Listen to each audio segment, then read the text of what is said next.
Good evening and assalamu alaikum to everyone. I really appreciate this program being conducted today, and it is a very good occasion to talk about. We have candidates talking about Islamic revolution. We have people talking about the events that took place. But is it just an event, or is it an event that is much bigger? For me, as personal, I think it is a series of events. Islamic revolution is a series of events that took place against the secular monarch which was established there and to establish Islamic State in Iran. Ayatollah Khomeini was a very intellectual and influential personality for every one of us. I know him, my father know him, every one of us know him. He was a very inspirational and intellectual person.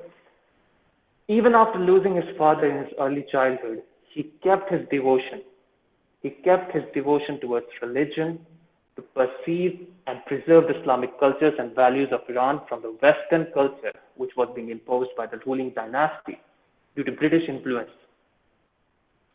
His political career started when the White Revolution was announced by the Shah, reformed Islamic culture to Westernization in 1963. And Ayatollah Khomeini and his companions fought against it. They fought against this revolution, as a result of which they were sent to exile for 14 years.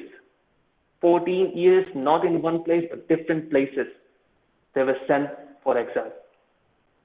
After the death of the leader Ali Sistani in 1977, Ayatollah Khomeini, as one of the candidates already said, was being told by different news journals and every letters that he was receiving that there is a lot of requirement of strong leadership in the country. And in 1979, 1st of February, the thing happened that that the Iran Shah left the country for his treatment, and after 2 weeks, Ayatollah Khomeini returned back here for the country to round the table again.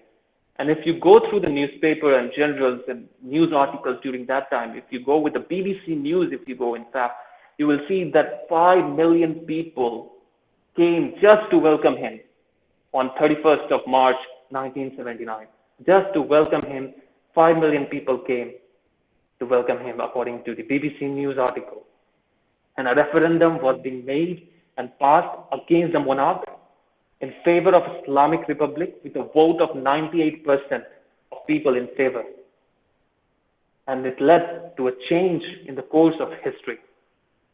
The supporters and the people who supported Ayatollah Khomeini and his supporters worked day and night. They worked for the secular constitution building up. They worked for the building of the secular constitution, which was being finally released and adopted on November of 1979. 1 year, they worked so hard and they established a constitution which was secular as well as ethically correct according to Islamic culture. Until that day, on that specific day, that period, Ayatollah Khomeini was titled as the leader of the country. And he himself led to the country to that position and was called as the supreme leader of the country. Under his rule, different laws, according to Sharia laws, some rules say that there were Sharia laws being imposed and implemented to prevent any impeachment inside the country. He made different efforts for the empowerment of women, and the country was made in a position that it is now a peaceful and a very rejoining country for Islamic prospect. At the end, I would just like to say that may God bless Ayatollah Khomeini for the efforts he did for the building up of this great state in Iran. Thank you, everyone. Have a nice day. Assalamu alaikum.